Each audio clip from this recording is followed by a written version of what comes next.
That's quite a long story, David. I think it's quite an amazing set of, I would say, drawing up a customer journey with a beautiful storytelling capability, which got me, very interesting images in my own head as you told the story. The question that I wanted to ask you was, what was your learning with your Apple Wednesdays meetings? How was it? And when you really do these product meetings, how what are the key discussions that would happen there? And there's an interesting, story that you talk about where Apple two, Apple three was supposed to be, discontinued, and you went out and spoke to John Scully, and got a complete independent responsibility to sell Apple 3. And so how do these meetings go there, and what is it that they did right, which I think you recommend even for companies which build products today? Well, I think one of the things that I talk about in building insanely great products is one of the keys to Apple's success, and that is they have a set of values that they follow. And that came true when, after Steve took the executive committee off to Pahara Dunes for an offsite retreat, and he was constantly campaigning to kill the product line because in his mind, in those days, he felt the Apple III, which was a business computer, an office computer, would be a competitor to his beloved Macintosh, which in his mind he already had shipped, but physically it hadn't shipped. It wouldn't ship for another year and a half.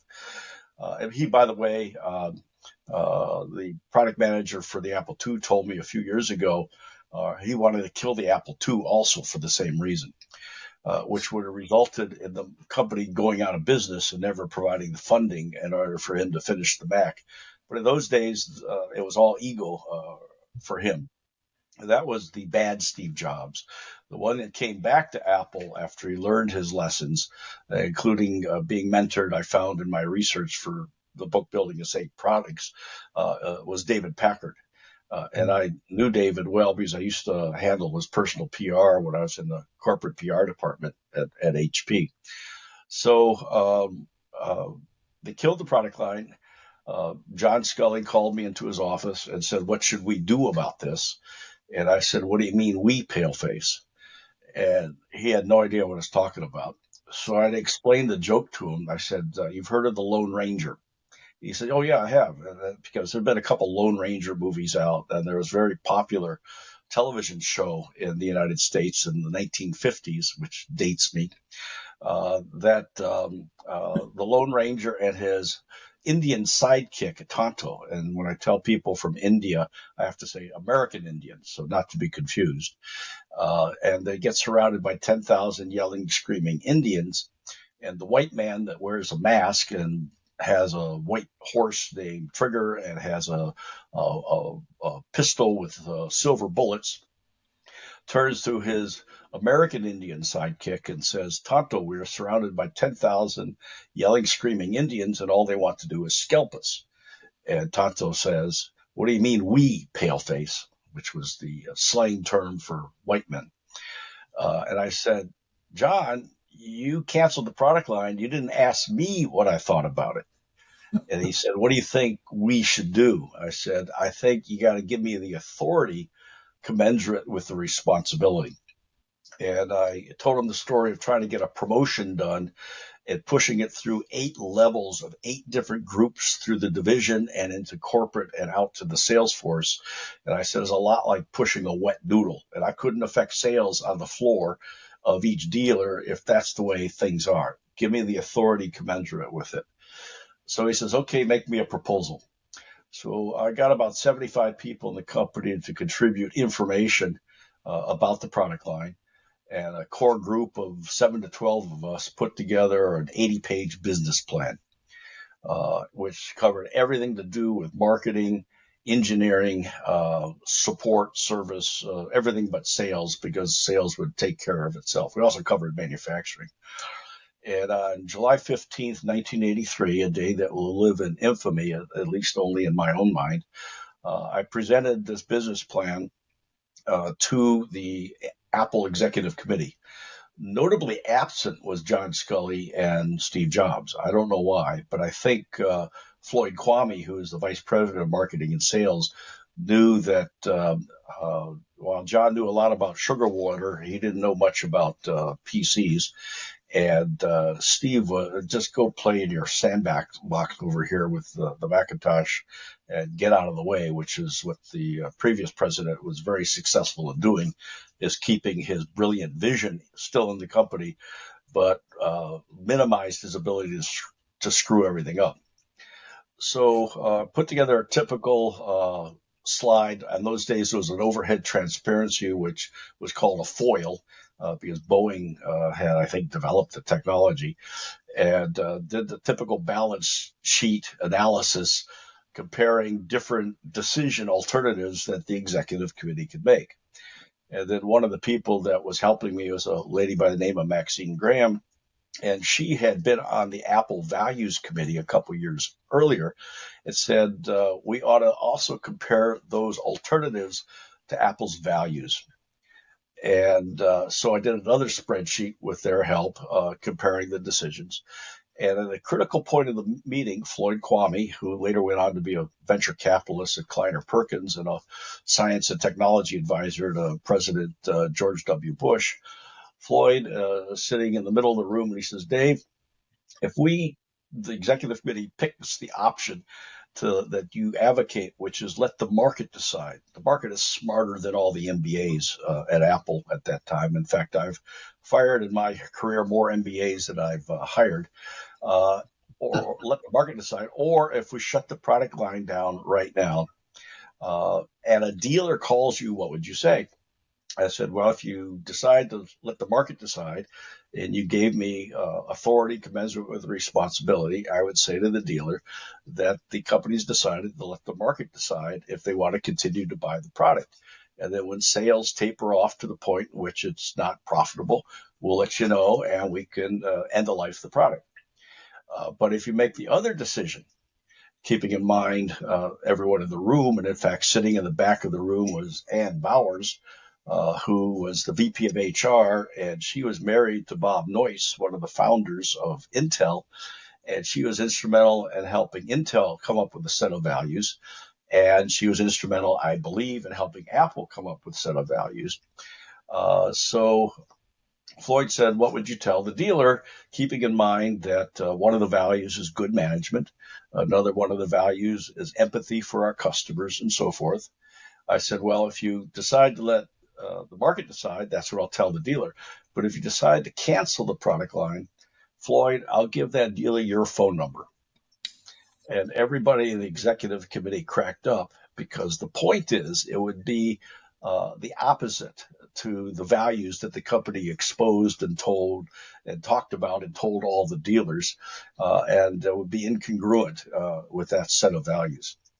So a couple of weeks later, Ken Zerbe, who came back from running Europe operations and returned to his role as a chief financial officer, called me up and he says, I'm the garbage man for the company. I get all the garbage divisions and you're one of them.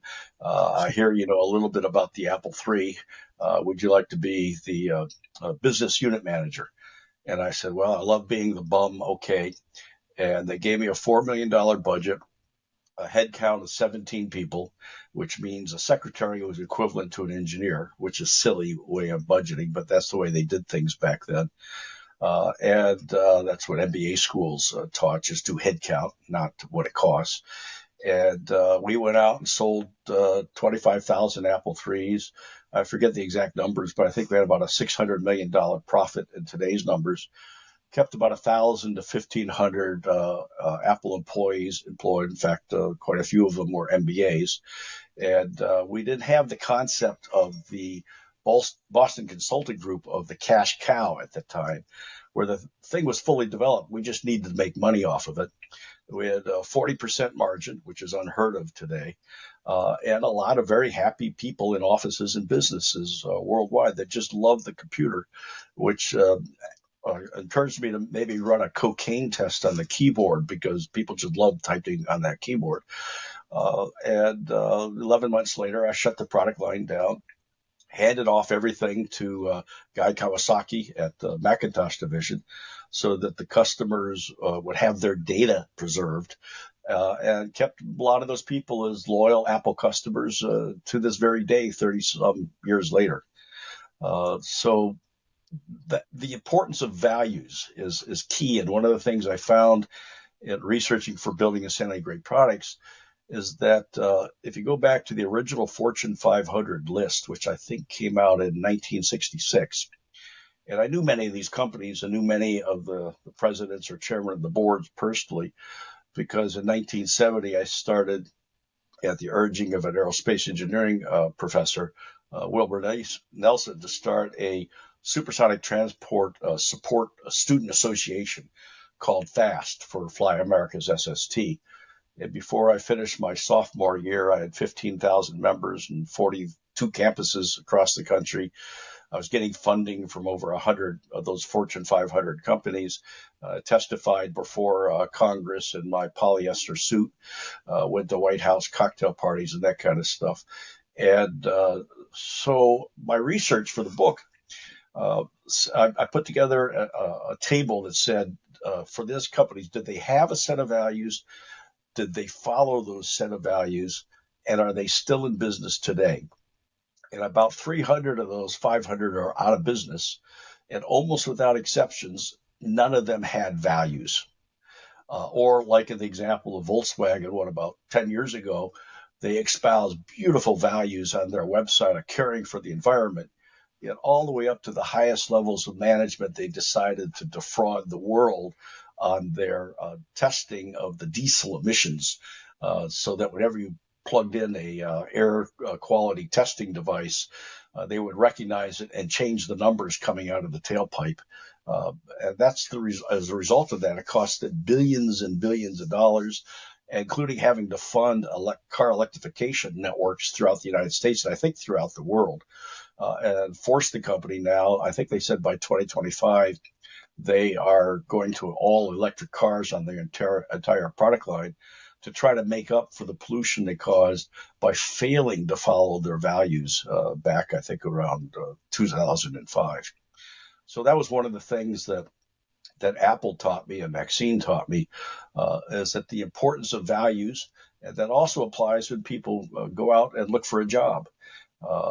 I put together a table saying, I wonder if this applies to me.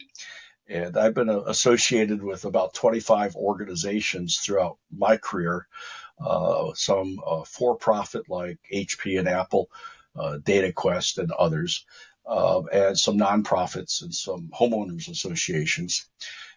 So the first column is, did they have values? And if they had values, did they follow the values? And was I happy being there or not? And it turned out about 20 of the 25, either I quit or I got fired, which made me happy as hell. It's sort of like a mercy killing. None of them had values, or if they had values, they didn't follow those values. But for those that mapped into my values, and I mapped into that organization's values, I was successful, I thrived, and I was happy. And people that I've advised along those lines over the years, when they go out for a job interview, one of the first questions they ask of their potential employer, what is the company's values? What are your values?